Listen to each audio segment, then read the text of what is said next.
vous avez la possibilité de vous inscrire encore pour le GIB, pour vos enfants. Une partie du GIB va reprendre la semaine prochaine, une autre partie le week-end d'après. C'est ça, Christian? Non? Tout le monde reprend la semaine prochaine. Tout le monde reprend la semaine prochaine et voilà. Excusez-moi, c'était un peu confus au niveau des informations. Et voilà. Et donc, si vous voulez inscrire vos enfants, parce que vous êtes là, vous nous avez rejoints, vous voyez cela au point info tout à l'heure. Il y a encore la possibilité de le faire. J'aimerais qu'on puisse prier un instant pour le message que je vais vous apporter ce matin. Seigneur, on veut te dire merci pour ce temps. Merci pour ce moment. Tu es le Dieu qui est, tu es le Dieu qui était et tu es le Seigneur qui sera, qui vient, Seigneur notre Dieu. Et nous savons que ta parole, Seigneur, qui ne change pas, Seigneur, eh bien, va encore bénir ce matin, va nous remplir. C'est ce que l'on veut, Seigneur notre Dieu. On veut qu'elle nous rapproche de toi. On veut qu'elle nous rapproche de ta faveur. On veut qu'elle nous rapproche de ta volonté. Oh Seigneur, au nom de Jésus, bénis ce moment. Amen. Amen. Nous allons démarrer une prochaine série la semaine prochaine. Et d'ailleurs, la semaine prochaine, c'est officiellement notre culte de la rentrée. Ça sera la semaine prochaine. Il y avait quelques-uns qui n'étaient pas encore rentrés de vacances ce week-end. Et dans notre culte de rentrée officiel, dimanche prochain, on va être en mesure de vous partager quelques axes sur lesquels nous voulons nous orienter, vous orienter avec nous pour l'année scolaire, pour les projets que Dieu a mis sur notre cœur. Et puis, nous allons aussi avoir une annonce d'un rebondissement visant à affermir notre identité au niveau de l'Église. Donc, si avec ce matin, s'il y avait un culte à ne pas louper, ça sera aussi celui de la semaine prochaine. Et on vous conviera même, après la célébration de la semaine prochaine, à une collation tous ensemble. Mais avant de partager cela, avant de rentrer dans ce culte officiel de rentrée, j'aimerais vous partager ce message que Dieu a mis sur mon cœur.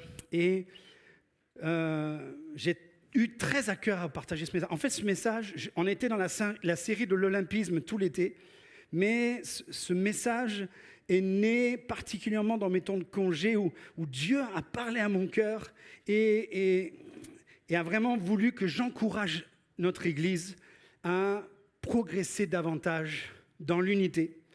Parce que l'unité, c'est une puissance que nous ne devons jamais négliger. Je crois qu'avec tout ce qui s'en vient, quelle que soit la notion de progression de l'Église, on se réjouit de tout cela, mais nous devons aussi veiller.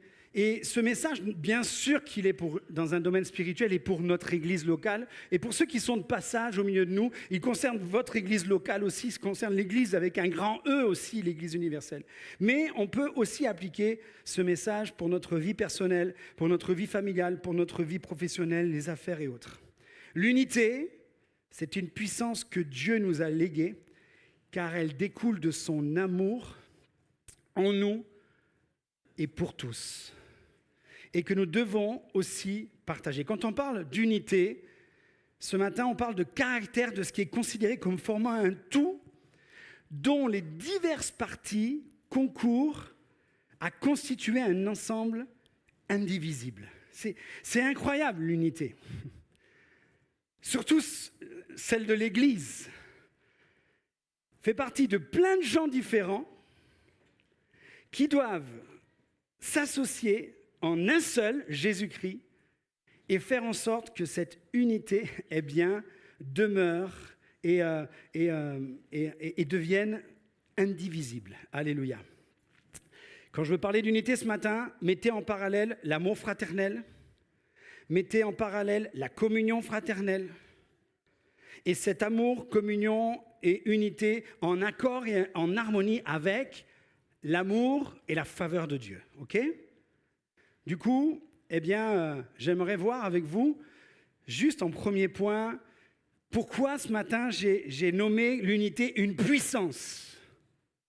Une puissance. L'unité en Christ, c'est une puissance d'exaucement. Lorsque Jésus enseigne, notamment dans l'évangile de Matthieu au chapitre 18 et verset 19, il dit ceci: « Je vous déclare aussi que si deux d'entre vous sur la terre, deux aussi différentes soient-elles, deux personnes aussi différentes soient-elles, mais s'accordent sont ensemble d'un commun accord, sont ensemble et s'unissent pour une chose, pour demander quoi que ce soit dans la prière. Et comprenez par là que, à partir du moment où nous rentrons dans la prière, nous venons prier Dieu et le Seigneur est bien dans le ensemble, dans l'unité. Si nous sommes unis ensemble, si nous sommes d'accord ensemble dans la demande, eh bien, le Seigneur va aussi nous mettre en relation avec l'accord de sa volonté. Et lorsque on est d'accord ensemble sur la terre, en étant d'accord avec la volonté de Dieu, la puissance d'exaucement qui se manifeste dans l'unité est celle-ci. Mon Père qui est dans les cieux vous exaucera, vous leur donnera. Alléluia. Il y a une puissance d'exaucement dans l'unité, les amis. Nous avons aussi en Christ, l'unité en Christ, une action de puissance et de visitation du Saint-Esprit. Le Saint-Esprit est au milieu de nous ce matin et il peut agir et transformer nos vies encore. Amen. Là, lorsque Jésus est monté au ciel à l'ascension, l'Église a continué de persévérer à être ensemble. Actes chapitre 1er, verset 14. Tous persévéraient d'un commun accord dans la prière. D'un commun accord dans la prière. Ce terme va arriver plusieurs fois, va être cité plusieurs fois concernant l'Église primitive. Les chrétiens qui sont issus de cette Église. Et là, d'un commun accord dans la prière, dans Actes chapitre 2, verset 2, le jour de la Pentecôte arriva. Quand le jour de la Pentecôte arriva, ils étaient tous ensemble au même endroit. Tous ensemble, c'est le même mot en grec que là, un commun accord. Et tout à coup, il vint du ciel. Il s'est passé quelque chose. Et le Saint-Esprit est venu, a rempli les cœurs, les vies, le lieu où ils étaient. Et là, l'Église est rentrée dans une autre dimension, là, de accord avec le ciel, unis avec le ciel, unis les uns et les autres avec le ciel. Et c'est là que, eh bien, le ministère de Christ a pu se manifester. Quand on voit là dans le tous ensemble, il est question de à l'unisson et avec passion. Et permettez-moi ce matin d'étendre encore mon mot unité. C'est unis pour la même passion ou unis avec la même passion. Alléluia. Amen. Hier, on a fait une sortie moto, ACM 83. La passion de la moto, nous a réunis. Et franchement, qu'il y ait quel que soit le cylindré, en fait, du plus petit au plus gros cylindré, on était unis dans la passion, unis par la même passion. Et puis en plus, on partage notre passion de Christ. Et on a passé une belle journée. Et s'il y avait des motards qui étaient là hier, ils disent Amen ce matin. Ouais. Il y en a d'autres. Et quand on parle d'unité en Christ également, on voit qu'il y a une puissance parce que l'action de Dieu se manifeste par sa présence. Et on pourrait se dire l'unité ne concerne que la nouvelle alliance en Jésus-Christ. Mais déjà dans l'ancienne alliance, il y avait aussi cette notion d'être ensemble et de vivre la faveur de Dieu. Et un psaume qui n'est pas très long, vous pourrez même le lire chez vous, le relire. Au psaume 133, il est écrit « Oui, il est bon ». Il est agréable pour des frères et sœurs. Bon, sœurs, c'est écrit nulle part, mais moi je l'ai rajouté. Parce que ce matin, il n'y a pas que des hommes, il y a aussi les dames, et on est frères et sœurs. Et il est agréable pour des frères et sœurs d'être ensemble. Car c'est là que le Seigneur donne sa bénédiction, la vie pour toujours. Les amis, quelle puissance! Lorsque l'Église est unie, lorsque l'Église se rassemble pour un seul nom, pour un seul but, dans une seule et même passion, Jésus-Christ, eh bien le Seigneur, dans ce moment-là, il vient et c'est là qu'il donne sa bénédiction, la vie pour toujours. Une autre version dira ceci, quel plaisir c'est pour des frères, des sœurs, et quel bonheur de demeurer ensemble. Et dans le demeurer, bien aimé, je crois qu'il y a le maintenant, mais il y a aussi demeurer dans le temps. Demeurer dans le temps. C'est là que l'Éternel a mis la bénédiction, la vie à jamais. Et ce matin, eh bien, je vais orienter ce message dans le sens où, si c'est là, quand l'Église est unie, quand l'Église est rassemblée, si c'est là que Dieu accorde sa bénédiction et la vie pour toujours, j'aimerais rappeler ce matin que c'est aussi là que l'œuvre du diable, que le diable va vouloir détruire. Donc, c'est à cela que nous devons veiller absolument pour la conserver. Conserver l'unité. Alléluia. Et ce matin, je veux nous amener à cette unité, être d'accord ensemble. Quand on parle d'être d'accord ensemble, on est aussi réaliste. Ça veut dire qu'il y aura des désaccords. Mais l'accord inclut la bonne gestion des désaccords. Pas beaucoup d'amen pour commencer, mais c'est normal. Être en harmonie, être sans discordance. Et les amis, on a besoin de s'efforcer de préserver notre unité. Quand on parle de préserver, il y a cette notion de protéger, empêcher l'altération, la perte de quelque chose. Et j'aimerais un instant prendre un exemple, c'est à travers cet exemple-là que Dieu a parlé cet été à mon cœur. Pourquoi nous devons chérir, protéger cette puissance qu'est l'unité ? Parce que si nous la perdons à court, moyen ou long terme, tout s'écroule. Tout s'écroule. J'aimerais vous raconter une histoire de la Bible qui concerne une vision qu'un roi a eue. Ce roi, c'est un roi au départ qui n'avait pas encore déclaré que Dieu était le Dieu des Israélites était le seul vrai Dieu, qu'il n'y en avait pas d'autre. Et cette vision qu'il a eue et cette interprétation de la vision a permis qu'il déclare que Dieu est le seul vrai Dieu. Il a une vision, je résume ce texte que l'on trouve dans le livre de Daniel, le prophète Daniel au chapitre 2. Il a cette vision d'une statue immense et d'une splendeur extraordinaire. Et voilà que la vision est celle-ci, la vision de cette statue grande et d'une splendeur extraordinaire. La tête de cette statue était en or pur. Sa poitrine et ses bras étaient d'argent. Son ventre et ses cuisses en bronze. Ses jambes en fer.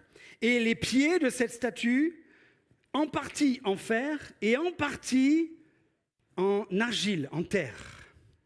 Et voilà que dans la vision, une pierre vient frapper les pieds en fer et en argile de la statue et a tout pulvérisé.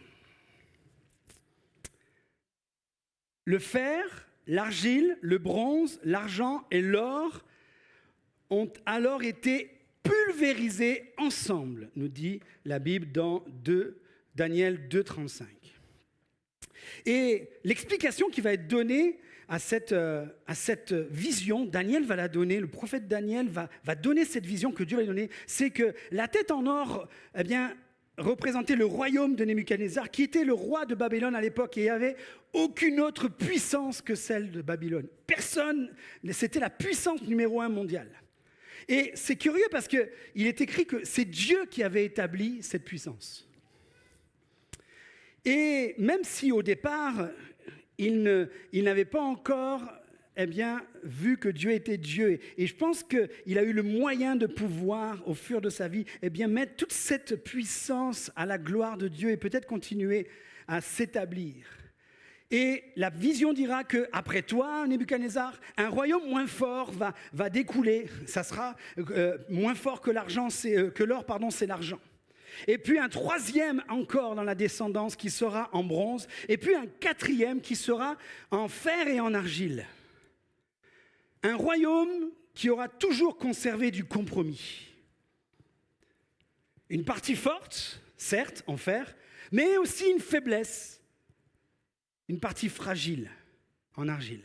Et la pierre qui va venir frapper le pied en fer et en argile et qui va faire que toute la statue va s'écrouler, la signification, l'interprétation, c'est que la pierre, ça sera un royaume extérieur, insignifiant qui va venir et va pulvériser le tout et devenir plus fort et plus puissant que ce que tu n'as été. Et regardez la signification que Daniel va donner, et je voudrais nous arrêter là ensemble ce matin, dans Daniel 2,41, regardez. Daniel va dire, enfin, ainsi que tu l'as constaté, les pieds et les orteils de la statue étaient faits en partie de terre cuite et en partie en fer, cela signifie que ce royaume manquera d'unité. En fait, cette phrase-là, c'est la version français courant. Dans les autres versions, peut-être que vous avez plus l'habitude de lire comme Second 21 ou autre, c'est ce royaume sera divisé. Mais là, il est écrit que ce royaume manquera d'unité. Et ça a travaillé mon cœur, cette phrase. Parce qu'aujourd'hui, je pourrais vous dire, je n'ai pas besoin d'enseigner l'Église sur l'unité tellement l'Église est unie. Et j'en viens tout à l'heure à mon troisième point sur ça. L'Église, ce matin, nous représentons, je la mettrai plus dans le troisième point que là, celui qu'on va voir ensemble. Mais je me dis que c'est quand même quelque chose sur laquelle nous devons veiller.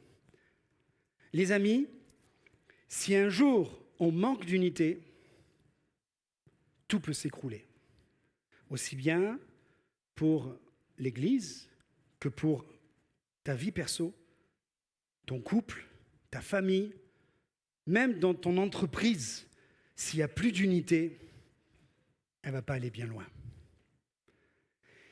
Et du coup, j'aimerais qu'on puisse voir ensemble quelques attaques contre l'unité.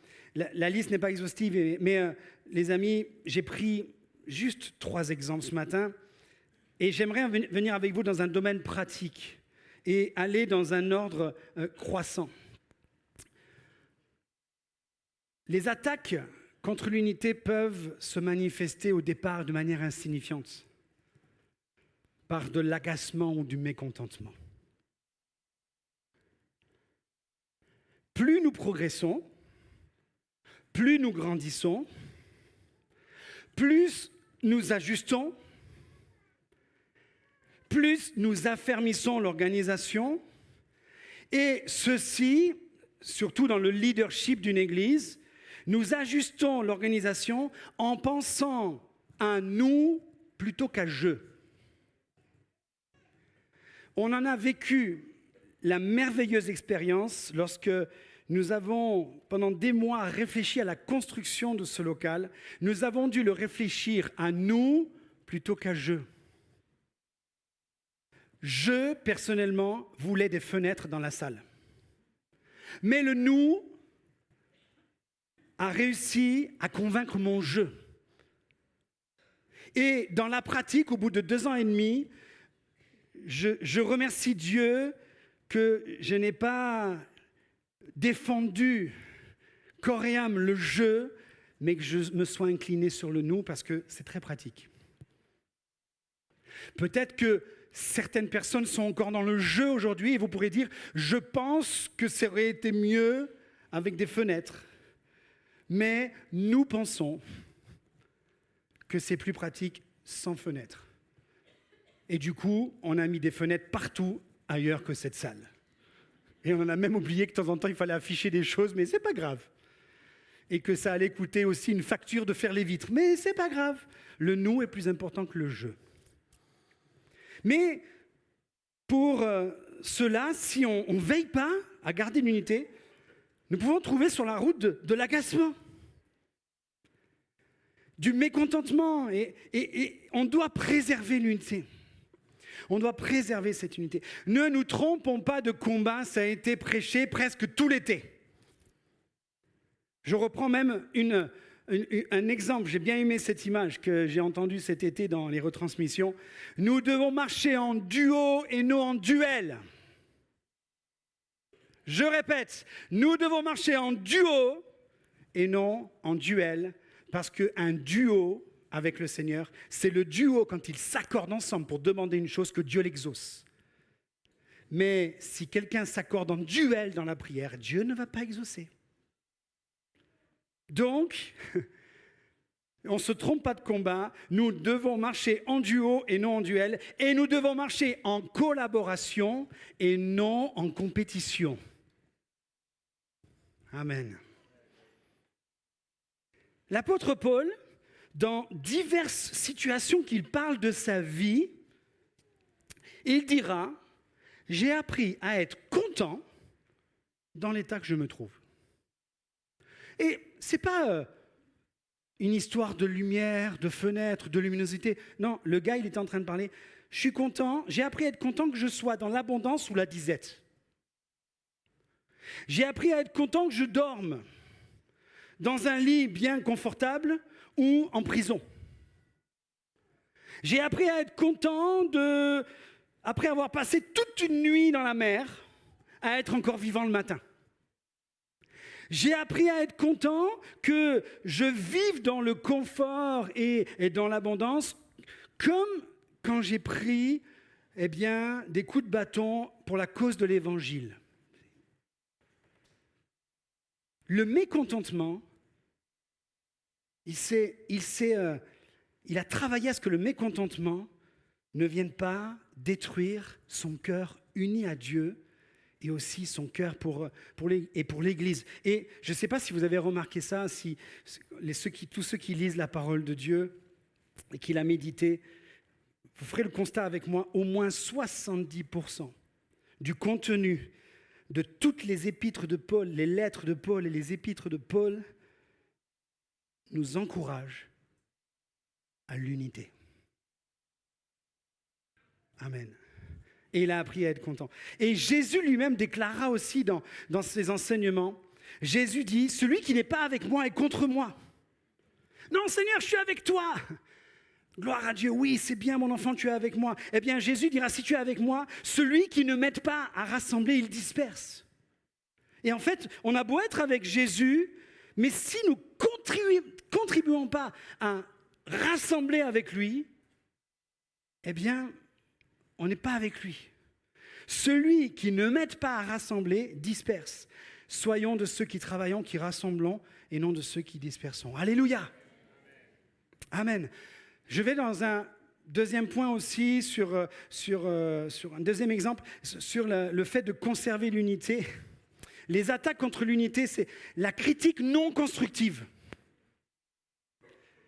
J'ai voulu parler de non constructive parce que il y a des critiques constructives qui sont bonnes à avoir. Comment voulez-vous progresser si vous n'avez pas avec vous, au milieu de vous, de la critique constructive ? Ce qui va venir altérer l'unité à court, moyen ou long terme, c'est la critique non constructive. Et j'ai mis non constructive pour ne pas mettre le mot destructrice, en fait, à l'écran. Mais quand tu es agacé ou mécontent, qu'est-ce qui se passe ? Tu vas focaliser plus sur ce qui te déplaît que ce qui te plaît. Tu vas focaliser plus sur les défauts, sur les qualités. Regardez, un couple en conflit, lorsque il nous arrive d'avoir des entretiens avec des couples en conflit, avec les années en fait, je m'aperçois que c'est compliqué d'essayer de régler des affaires d'un couple en conflit. Lorsque à peine tu touches, ça crie, ça hurle, ça brûle. Mais force est de constater qu'un couple en conflit, il n'arrive plus à voir les qualités de l'autre. Il ne voit que les défauts et que ce qui déplaît. La critique non constructive te fait voir le point noir sur l'écran blanc, fait devenir l'écran blanc un écran noir. Un exemple de critique constructive et non constructive. La critique constructive, Jésus nous l'enseigne, les épîtres nous l'enseignent. Si tu vois ton frère qui a péché, va lui seul avec toi. Reprends-le, parle-lui, exhorte-le. Pas avec le marteau ou la masse. Oui, pardon, avec le marteau, mais celui de la parole de Dieu. La Bible déclare que la Bible est comme un marteau. La parole de Dieu, c'est comme un marteau qui va venir et qui va, peut-être faire en sorte, avec douceur, compassion et humilité, si ton frère se repent, tu as gagné ton frère. Ça, c'est la critique constructive. La critique non constructive, c'est si tu sais que ton frère a péché et que tu vas le dire à tout le monde.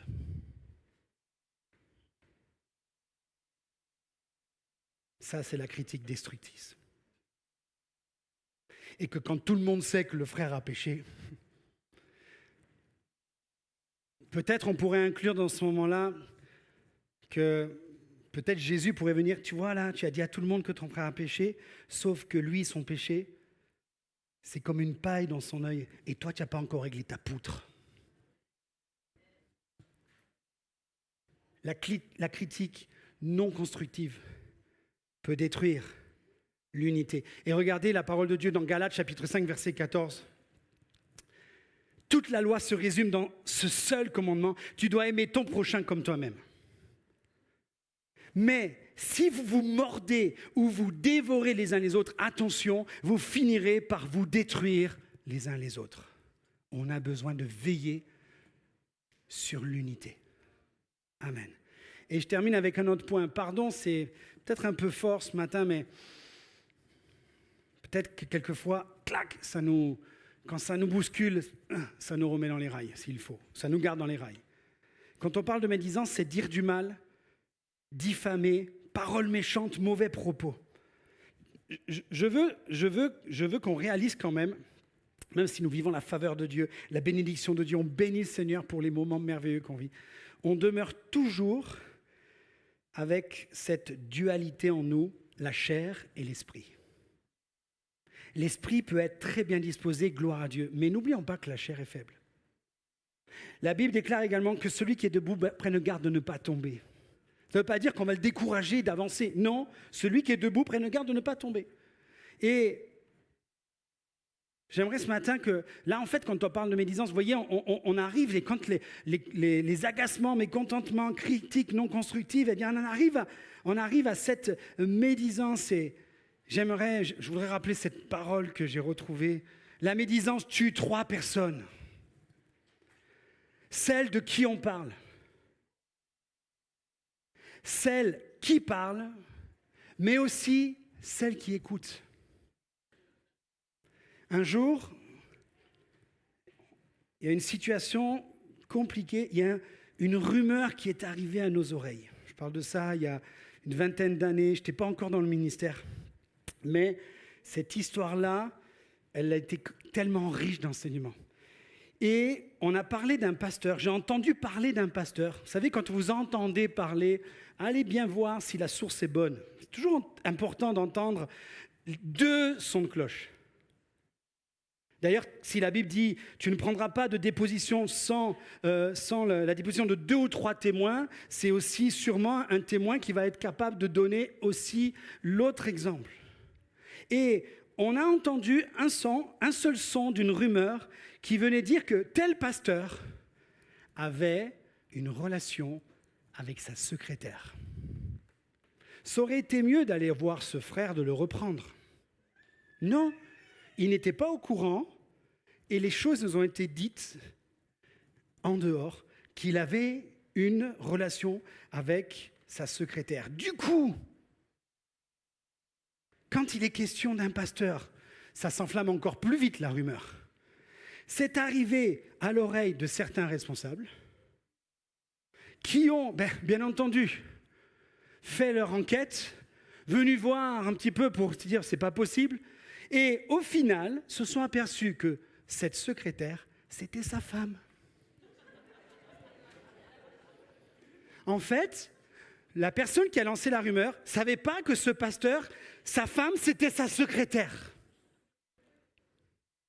Mais ça a eu des répercussions compliquées, difficiles pendant un temps, et cette rumeur, eh bien, même si elle a été réglée pendant un temps, et si une personne n'a pas appris la finalité, elle reste sur un jugement d'une autre personne. Les amis, il est écrit dans 1 Corinthiens chapitre 1 verset 10, « Je vous supplie, frères et sœurs, l'apôtre Paul, par le nom du Seigneur Jésus-Christ, de notre Seigneur Jésus-Christ, de tenir tous le même langage, qu'il n'y ait pas de division parmi vous, mais soyez parfaitement unis. » Il y a cette notion de parfaitement réparer, parfaitement raccommodé dans le même état d'esprit et dans la même pensée. Les amis, j'aimerais vous dire ce matin, si tu viens et que tu entends une discussion de critique non constructive, si tu viens et que tu entends là de la médisance dans les rumeurs ou quoi, fuis! Fuis cette discussion. Fuis cette discussion. Pour ma part, Dieu m'a préservé de telles discussions au début de ma conversion et je m'aperçois que si j'étais resté, les personnes qui sont restées dans cette discussion de critique et de médisance qui commence par l'agacement, le mécontentement, ça a fini en division. Et Dieu merci, Dieu n'a pas permis que nous soyons là au milieu de cette division. Mais pourquoi? Eh bien, nous n'avons pas été au milieu de cette division. Je dis nous parce que mon frère, qui est pasteur à Montréal aussi, on s'en est détaché, on s'est pas associé à ces discussions. Eh bien, Dieu n'a pas permis que nous soyons dans cette division. Et Dieu n'a pas permis, parce que la division a fait des ravages. Toutes les personnes qui ont mis en place ces rumeurs, toutes ces choses-là, eh bien, n'ont plus fait partie du corps de Christ ensuite.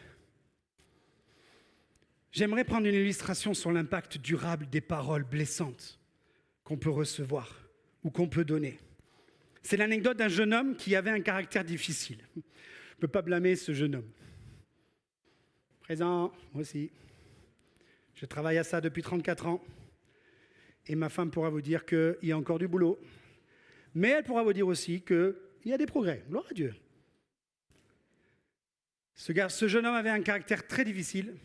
Et son père lui donna, eh bien pour voir cela, un sac de clous et lui dit chaque fois qu'il allait perdre patience ou dire des choses blessantes, que le caractère allait prendre le dessus, il devrait aller planter un clou dans une poutre de bois qui était là dans le jardin.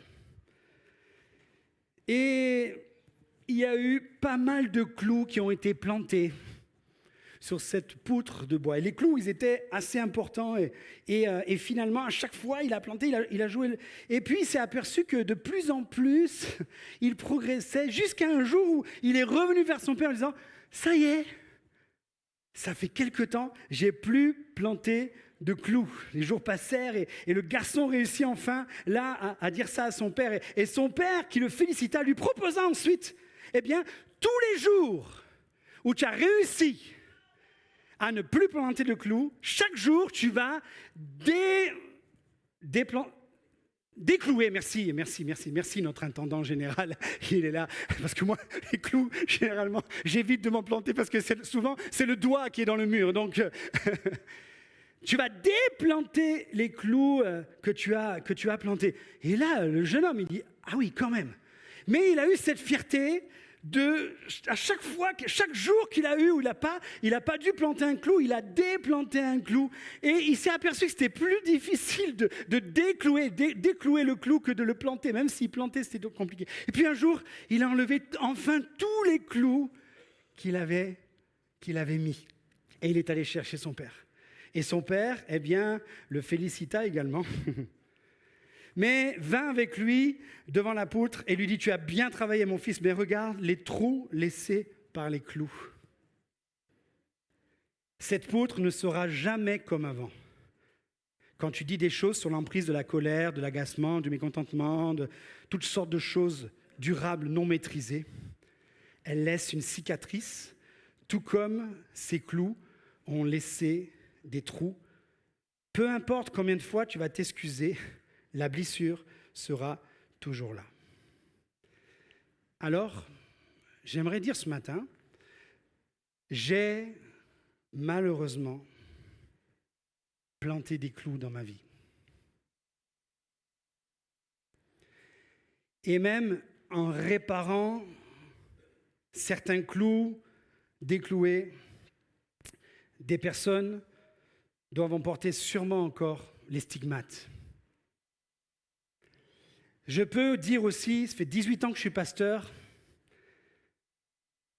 ça fait la 13e année que vous me supportez à La Valette. Je vous félicite. Mais vous pouvez aussi me féliciter. Ça fait 18 ans que je suis pasteur, je peux vous dire qu'entre les moments où on essaye de sauvegarder la parole de Dieu dans les entretiens, obligé de dire des choses, et puis sujet d'agacement, de mécontentement qu'il peut y avoir, et puis on n'est que des hommes, et puis des fois on fait des erreurs, puis on évolue, et toutes sortes de personnes qui J'ai aussi reçu beaucoup de clous sur ma poutre. Certains, ils y sont encore, parce qu'il n'y a pas eu réparation. Mais pour les réparations, je peux dire aussi que je porte des stigmates. On a lu tout à l'heure, je vous en supplie, frères et sœurs, c'est toujours affiché à l'écran, par le nom du Seigneur Jésus, de tenir tous le même langage, qu'il n'y ait pas de division parmi vous, mais soyez parfaitement unis, parfaitement réparés, parfaitement raccommodés. Les amis, j'aimerais vous dire ce matin, on peut porter des stigmates dans notre vie. Des choses qui nous ont blessés, des choses qui nous ont meurtris, des choses, même si elles ont été réparées, on peut porter encore des stigmates, mais nous pouvons en être totalement guéris quand même. Pourquoi ? Parce que Jésus lui-même a porté les stigmates, mais il a été totalement guéri. Lorsqu'il vient se présenter après sa résurrection, il va approcher, il va se présenter devant ses disciples et il va dire, voilà, Jésus vint alors se présenter au milieu d'eux et leur dit que la paix soit avec vous, pas la vengeance, pas le reproche, il est en train de dire ça à tous ceux qui l'ont abandonné 3 jours auparavant, à ceux qui l'ont même renié. Il va leur dire la paix soit avec vous. Après avoir dit cela, il va leur montrer ses mains qui portent encore les stigmates de sa crucifixion. Il va montrer son côté qui porte les stigmates de cette lance qui lui a été projetée et enfoncée lorsqu'il était mort sur la croix. Et il leur a montré cela. Il a bien les stigmates, mais il est ressuscité. Il est totalement guéri. Et là, au lieu d'avoir de la culpabilité, au lieu d'avoir de la rancune, au lieu d'avoir toutes sortes de honte, les disciples furent remplis de joie en voyant le Seigneur. Ce qui nous guérit. Vous savez, c'est quoi ? C'est de mourir à soi-même et de ressusciter avec Christ. Parce que ce qui avait guéri Jésus-Christ de ses stigmates, c'est qu'il était mort, mais qu'il était ressuscité. Alléluia. Et si Jésus, est capable de montrer ces stigmates qui montrent là combien les clous ont été retirés et ont montré qu'il a été là blessé, mais il en a été guéri. Si Jésus l'a été, nous pouvons l'être ce matin. Amen. Et les amis, quand Jésus est crucifié, qu'est-ce qu'il fait Jésus sur la croix ? Il pardonne. Père, pardonne-leur, ils ne savent pas ce qu'ils font. Qu'est-ce qu'il fait Jésus avec le brigand qui se repent ? Il lui pardonne, il le sauve. Mais qu'est-ce qu'il fait alors qu'il est crucifié ? Là, la puissance de la croix, la puissance de l'unité, il va dire à sa mère, en parlant du disciple qu'il aimait, Jean, femme, voici ton fils. Et il va dire à Jean, voici ta mère. Et dès lors, il l'a pris avec lui. Il y a une notion de puissance, d'unité à la croix, les amis. Amen. C'est au prix de ces stigmates que Christ sur la croix, non seulement nous pardonne, mais aussi nous unit. Alléluia. Et je vais terminer. Demandez à l'équipe de louange de revenir en attendant et, pour aller vers la fin. Et je veux terminer avec le fait de progresser toujours plus dans l'unité. Alléluia. On doit progresser toujours plus dans l'unité. Et ce matin, j'aimerais vous parler de l'église de La Valette. Alléluia. Et pour parler de l'église de La Valette, j'ai pris l'église de Thessalonique dans la Bible. Regardez ce qu'il est écrit pour l'église de Thessalonique, à laquelle j'associe l'église de La Valette. Les salutations de Paul. Vous n'avez pas besoin qu'on vous écrive au sujet de l'amour fraternel. Vu l'accueil que vous donnez là, ici, vu le au revoir, vu le nombre de personnes qui discutent, qu'on est obligé de dire « Hey, vous n'avez pas de maison », tellement ils sont heureux de rester ensemble, vu les salutations, vu les torticolis que certains viennent me faire là pour me saluer, etc., je peux vous dire qu'au niveau de l'amour fraternel, on n'a pas besoin de nous en parler. On le vit, alléluia.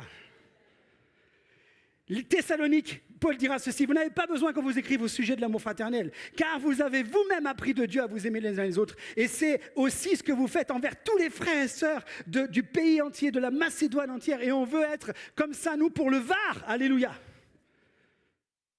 Mais l'apôtre Paul dira, nous vous encourageons, frères et sœurs, à progresser encore. Voilà pourquoi ce matin, je viens et je dis, Seigneur, si un jour, par manque d'humilité, tout peut s'écrouler, de unité, tout peut s'écrouler, si nous sommes déjà unis, on doit progresser encore dans l'unité.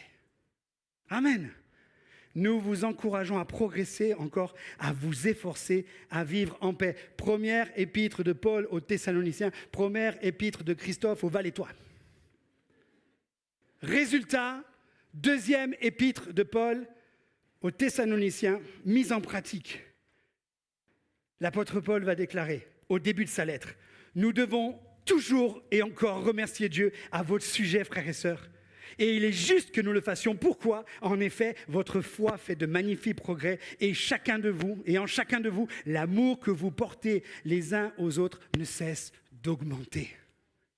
Les amis, de la théorie à la pratique. Paul dit, vous avez un amour fraternel incroyable, qui est réputé dans toute la Macédoine. Mais moi, je vous exhorte à progresser encore. Il réécrit une lettre quelques mois ou peut-être années plus tard et il va se réjouir de ce que l'Église met ça en pratique. Il progressait encore dans l'amour fraternel. Alléluia. Il progressait encore dans l'unité. On n'a pas besoin de passer. C'est vrai qu'on n'a pas besoin peut-être de cela, mais là, on est passé de pas besoin quand vous en parlez tellement vous le mettez en pratique à ne cesse d'augmenter. Les amis, de manière sincère ce matin, je peux vous dire que je vous aime.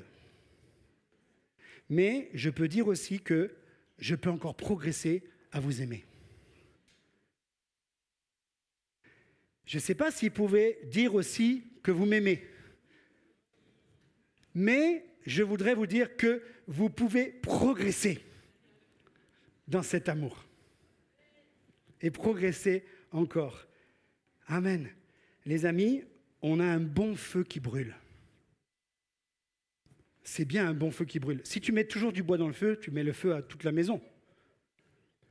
Mais à un moment donné, tu as mis assez de bois, tu regardes le feu brûler. Et qu'est-ce qui se passe ? Même si tu as beaucoup de bois, à un moment donné, ça se consume. Il faut remettre du bois si tu veux voir le feu. Je pense qu'on arrive là à la rentrée 2024-2025. On a bien considéré que notre feu de l'amour fraternel brûle bien. Mais on doit mettre encore du bois pour qu'il continue de brûler. Parce que si on ne met pas de bois, un jour, ça risque de s'éteindre. Et qu'un feu qui brûle, que tu mettes un seau d'eau pour l'éteindre maintenant, ou que tu mettes plus de bois et qu'il s'éteigne longtemps plus tard, le résultat sera le même. On doit mettre du bois et progresser encore en cette année. Amen. Vous voulez une petite image ? Je sais qu'il y a encore des enfants au milieu de nous ce matin avant qu'on reprenne les groupes d'instruction biblique. Alors je me suis dit, je vais penser un petit peu à eux pour les garder avec nous jusqu'à la fin du culte. Petite image de l'unité, l'union qui fait la force.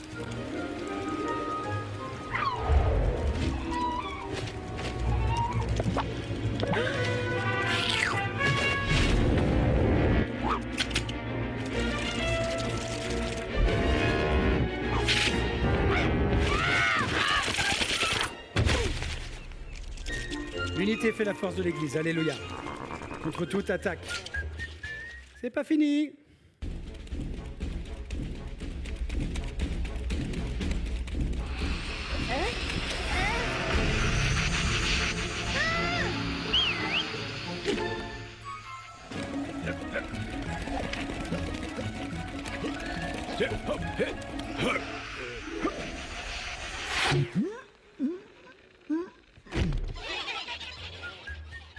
Et une petite dernière pour la route.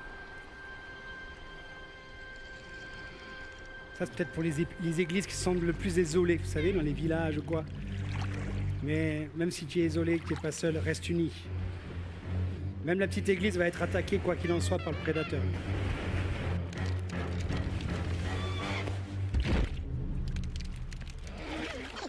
It's smarter to travel in groups.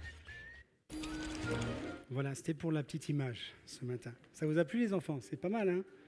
Rappelez à vos parents comment ça doit vivre l'église. Alléluia, quand vous rentrez à la maison. Les amis, vous comprendrez ce matin pourquoi il était plus précis,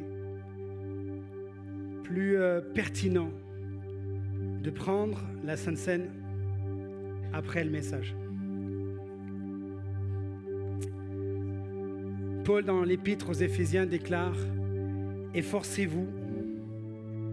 Et permettez-moi de m'inclure dans le verset, donc je dirais ce matin « Efforçons-nous de maintenir l'unité que donne l'Esprit Saint par la paix qui nous lie les uns aux autres. Efforçons-nous.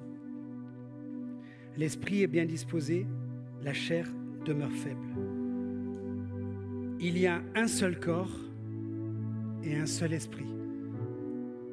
L'Église, c'est le corps de Christ. Un seul esprit, une seule foi, un seul Dieu, une seule confession dans le baptême où je m'engage avec Christ à suivre le Christ. Christ qui est Dieu le Père, Dieu le Fils, Dieu le Saint-Esprit. Il y a un seul Dieu, le Père de tous qui règne sur tous, agit par tous et demeure en tous. Le pain et le fruit de la vigne que nous allons prendre représentent les stigmates de Christ. Son corps qui a été meurtri, son sang qui a coulé par amour pour nous.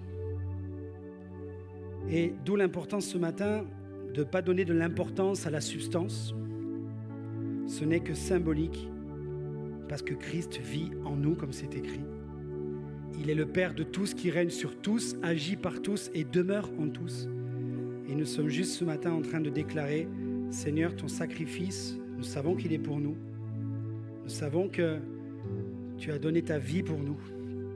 Et nous voulons nous efforcer ce matin à cet amour que tu as pour nous, que nous avons pour toi, à réaliser que nous l'avons les uns avec les autres. Et si nous prenons ces emblèmes qui nous montrent notre communion avec Dieu, j'aimerais aussi nous rappeler ce matin que ces emblèmes représentent la communion que nous avons les uns envers les autres. Les amis, dans quelques instants, on va prendre un moment, on va juste prendre un refrain d'abord. Mais dans quelques instants, on va tous se lever. C'est notre fonctionnement pour les visiteurs ou les gens qui viennent pour la première fois. Nous allons sur l'arrière, où il y a sur les tables du pain et du fruit de la vigne, et sur tout l'avant également. Et vous pouvez, dès que vous êtes bien au fond, vous pouvez déjà aller là-bas tout à l'heure, mais on va à la table, on prend le pain, le fruit de la vigne, on revient et on s'attend les uns les autres pour prendre le pain et le fruit de la vigne ensemble. Les musiciens ont déjà pris cela dans l'espace prière tout à l'heure avant de démarrer, pour continuer à rester au service aussi de l'Église dans le chant. Et de la même manière, ce matin, ils s'efforcent de faire tous la même note. Bravo. De la même manière, nous voulons nous efforcer à spirituellement être tous unis. Nous allons nous approcher dans un instant. Ce n'est pas le moment de se dire bonjour, puisqu'on est là à un moment de dire là au Seigneur. On aura l'occasion de se saluer tout à l'heure. Mais par contre, si ça fait un moment que tu n'as pas salué un frère ou une sœur, par agacement, mécontentement, ou clou que tu as planté, ou clou que tu as reçu dans ta poutre, s'il y a bien un moment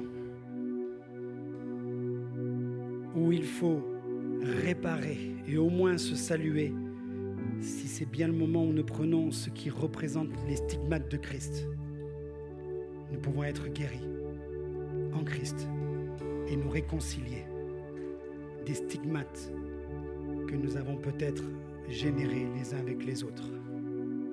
Seigneur, nous sommes là ce matin et nous voulons être unis, non seulement à toi, mais unis les uns avec les autres.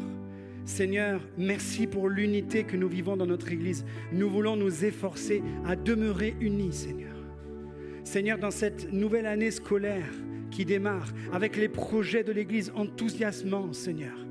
Seigneur, bénissant, Seigneur, mais aussi qui vont, Seigneur, générer, Seigneur, de l'affermissement encore, de l'organisation, Seigneur, mon Dieu, de nous-mêmes, Seigneur, et peut-être aussi, Seigneur, eh bien, pour que cela arrive à un succès pour ta gloire, peut-être avons-nous encore besoin de mourir à soi-même pour te laisser vivre, toi, le ressuscité à travers nous. Amen. On peut prendre d'un même cœur, tous unis, ces quelques paroles avec nos bien-aimés, et dans un instant on se lèvera. Disposons notre cœur à l'unité ce matin. Alléluia.